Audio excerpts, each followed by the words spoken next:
আজ একটা বাহাদুর বানরের গল্প শুনব। একবার এক বানর আর এক শেয়াল দেশ ভ্রমণে বেরোলো। চলতে চলতে তারা নানান রকম গল্প করতে লাগলো। বানর বলল, যাই বল, আমরা বানররা তোমাদের চাইতে অনেক ভাগ্যবান। আমরা তোমাদের মতো মাটিতেও চলতে পারি, আবার গাছে গাছে চলতেও আমাদের কিন্তু জুড়ি নেই। তোমরা তো গাছে ওঠার বিদ্যেটা শিখতে পারলে না। শেয়াল বলল, দেখো ভাই, বিধাতা যাকে যে বিদ্যে দিয়েছেন তা নিয়েই সুখী থাকা ভালো। গাছে উঠতে পারি না বলে আমরা কিছু খারাপ নেই, তোমাদেরও এ নিয়ে জাঁক করার কিছু নেই। বানর বলল, আসলে কি জানো, আমরা হলাম গিয়ে মানুষদের পূর্বপুরুষ। মানুষরা তো সব কিছু আমাদের কাছ থেকেই শিখেছে। সত্যি কথা বলতে বনের পশুদের সঙ্গে থাকা আমাদের মানায় না। শেয়াল বলল, দুপে মানুষদের কথা আর বলো না। আমাদের তো মানুষের গায়ে যাতায়াত কিছু কম নেই, সবই দেখতে শুনতে পাই। তাদের মধ্যে দিন রাত কেবল ঝগড়া বিবাদ খিটিমিটি আর দলাদলি, কেউ কারো ভালো দেখতে পারে না। ছ্যা ছ্যা, আমরা পশুরা বনে অনেক ভালো আছি, যে যার মতো। আমার কথাই ধরো না কেন, আমাদের হলো গিয়ে পণ্ডিতের বংশ। অন্যদের কথা কি বলবো, পশুরাজ সিংহ পর্যন্ত আমাকে খাতির করে, দরকারে অদরকারে বুদ্ধি পরামর্শ চায়। পণ্ডিত বললে এক ডাকে বনের পশুরা কিন্তু আমাকেই চিনতে পারে। কিন্তু ভায়া, তোমাদের মধ্যে পণ্ডিত বলে তো কারোর নাম শুনিনি।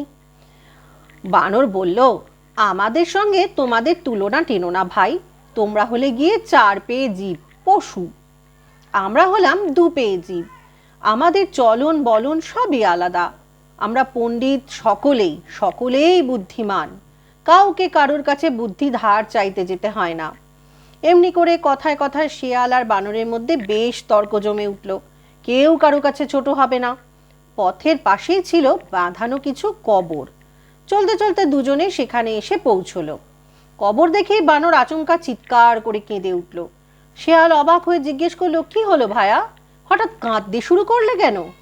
চোখের জল মুছতে মুছতে বানর কবরের দিকে আঙুল তুলে দেখিয়ে বলল, উহু হু, দুঃখে আমার বুক ফেটে যাচ্ছে ভাই।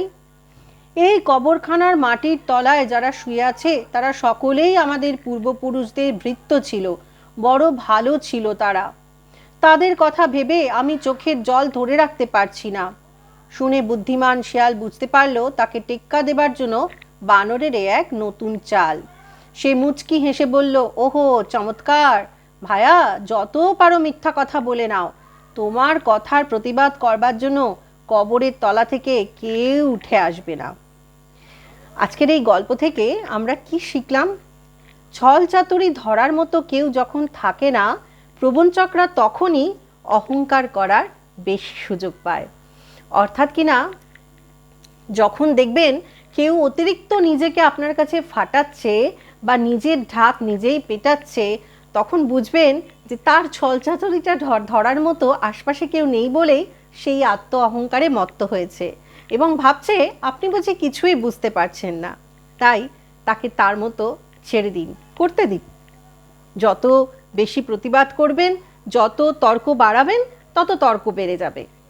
তাই তাকে তার মতো, হ্যাঁ হ্যাঁ তুমি ঠিক, এটা বলে যদি ছেড়ে দিতে পারেন, সে আপনি চুপ করে যাবে এবং কিছুটা করুণা করেই ছেড়ে দিন তাকে। আজ এ পর্যন্তই, নমস্কার।